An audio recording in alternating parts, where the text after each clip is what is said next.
Hello दोस्तों। स्वागत है आपके अपने यूट्यूब चैनल विकास यादव क्लासेज में। तो आइए इस वीडियो में लुसेंट समान ज्ञान पढ़ेंगे, जिसमें हम पेज नंबर 1 को पढ़ेंगे। भारत का इतिहास।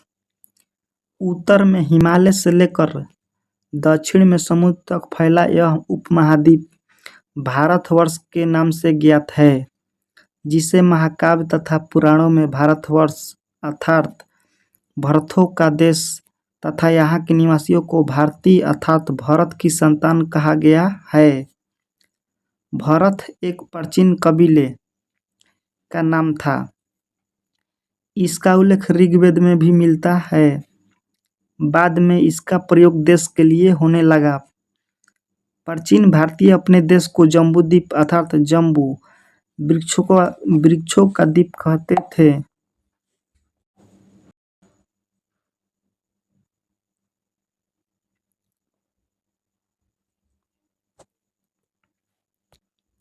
प्राचीन ईरानी इसे सिंधु नदी के नाम से जोड़ते थे, जिसे वे सिंधु न कहकर हिंदू कहते थे।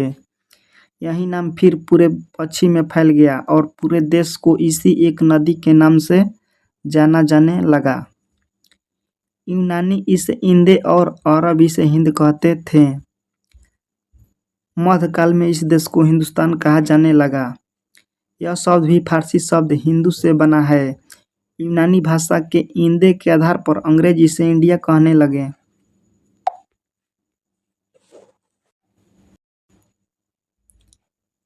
विंध्य की पर्वत श्रृंखला देश को उत्तर और दक्षिण दो भागों में बांटती है।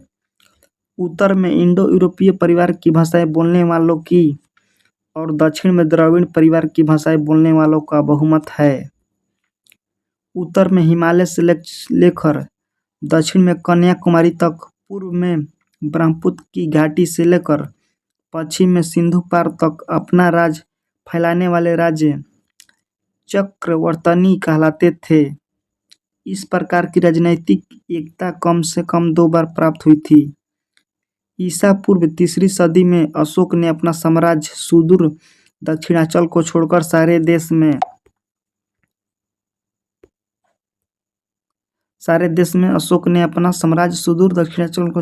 देश में फैलाया। फिर ईसा की 4ठी सदी में समुद्रगुप्त की विजय पताका गंगा की घाटी से तमिल के छोर तक पहुंची।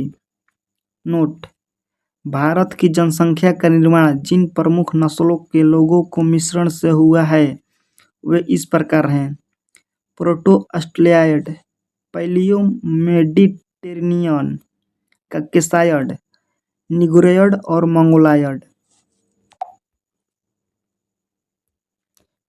भारतीय इतिहास को अध्ययन की सुविधा के लिए 3 भागों में बांटा गया है: प्राचीन भारत, मध्यकालीन भारत एवं आधुनिक भारत। नोट: सबसे पहले इतिहास को 3 भागों में बांटने का श्रेय जर्मन इतिहासकार क्रिस्टोफस सेलारियस को है। प्राचीन भारत। प्राचीन भारतीय इतिहास के स्रोत।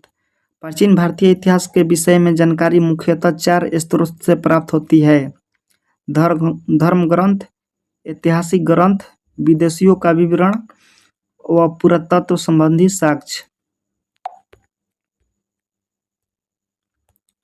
धर्म ग्रंथ एवं ऐतिहासिक ग्रंथ से मिलने वाली महत्वपूर्ण जानकारी।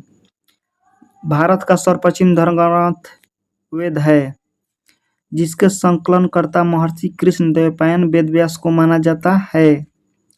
वेद वसुदेव कुटुंबकम का उपदेश देता है। भारतीय परंपरा वेदों को नित्य तथा अपौरुषेय मानती है। वेद 4 हैं: ऋग्वेद, यजुर्वेद, सामवेद, अथर्ववेद। इन 4 वेदों को संहिता कहा जाता है। ऋग्वेद ऋचाओं के क्रमबद्ध ज्ञान के संग्रह को ऋग्वेद कहा जाता है। इसमें 10 मंडल, 1028 सूक्त एवं 10,462 ऋचाएं हैं। इस वेद की ऋचाओं को पढ़ने वाले ऋषि को होत्री कहते हैं। इस वेद से आर्य के राजनीतिक प्रणाली, इतिहास एवं ईश्वर की महिमा के बारे में जानकारी मिलती है। विश्वामित्र द्वारा रचित ऋग्वेद के 3रे मंडल में सूर्य देवता सावित्री को समर्पित प्रसिद्ध गायत्री मंत्र है। इसके 9वें मंडल में देवता सोम का उल्लेख है। इसके 8वें मंडल की हस्तलिखित ऋचाओं को खील कहा जाता है। ऋग्वेद का सबसे बड़ा 10वां मंडल है। इसमें नदी स्तुति सूक्त, नदियों की प्रशंसा, पुरुष सूक्त, वैदिक समाज शास्त्र, नासदीय सूक्त, ब्रह्मांड के सृजन में से संबंधित विभिन्न अनुमान, सूर्य सूक्त, विवाह श्लोक आदि सम्मिलित है। चतुष्वर्ण समाज की कल्पना का आदि स्रोत पुरुष सूक्त है, जिसके अनुसार 4 वर्ण ब्राह्मण, क्षत्रिय, वैश्य तथा शूद्र आदि पुरुष ब्राह् के क्रमशः मुख, भुजाओं, जंघाओं और चरणों से उत्पन्न हुए। नोट: धर्म सूत्र 4 प्रमुख जातियों की स्थिति, व्यवसाय, दायित्व, कर्तव्य तथा विशेषाधिकारियों में स्पष्ट विभेद करता है। ऋग्वेद में कई परिच्छेदों में प्रयुक्त अधन्य शब्द का संबंध गाय से है। ऋग्वेद में ब्राह्मण का उल्लेख तो है, किंतु आत्मा का नहीं। ईसा पूर्व एवं ईस्वी: वर्तमान में प्रचलित ग्रेगोरियन कैलेंडर ईसाई धर्मगुरु ईसा मसीह के जन्म वर्ष है।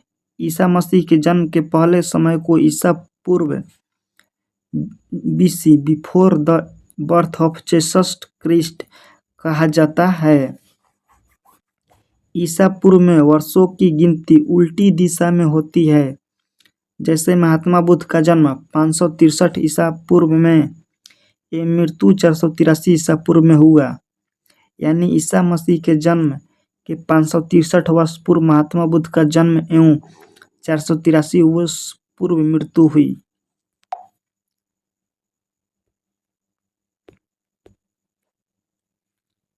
ईसा मसीह की जन्म तिथि से आरंभ हुआ सन ईस्वी सन कहलाता है।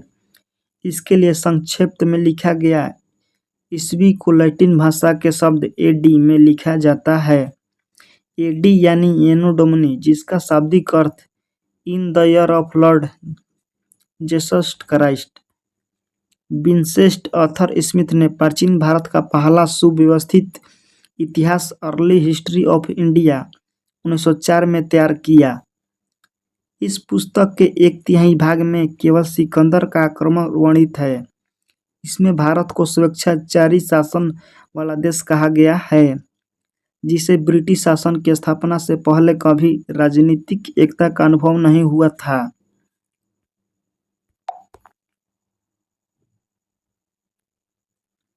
उन्होंने लिखा है, वस्तुतः भारतीय इतिहासकारों का सरोकार शासन के एकमात्र स्वरूप तानाशाही से ही है। वामनावतार के 3 पगों के आख्यान का प्राचीनतम स्रोत ऋग्वेद है। वामन अवतार भगवान वामन श्री हरि के पहले ऐसे अवतार थे जो मानव रूप में प्रकट हुए थे। उनके पिता कश्यप ऋषि एवं माता अदिति थी। वे बौने ब्राह्मण के रूप में जन्मे थे। भगवान पुराण के अनुसार वामन अवतार का उद्देश्य भगवान विष्णु द्वारा इंद्र को पुनः स्वर्गलोक पर अधिकार दिलाना था। वामन भगवान को दक्षिण भारत में उपेंद्र के नाम से जाना जाता है। ऐसे ही वीडियो देखने के लिए हमारे चैनल को लाइक, शेयर, सब्सक्राइब जरूर करें। मिलते हैं नेक्स्ट वीडियो में। जय हिंद दोस्तों।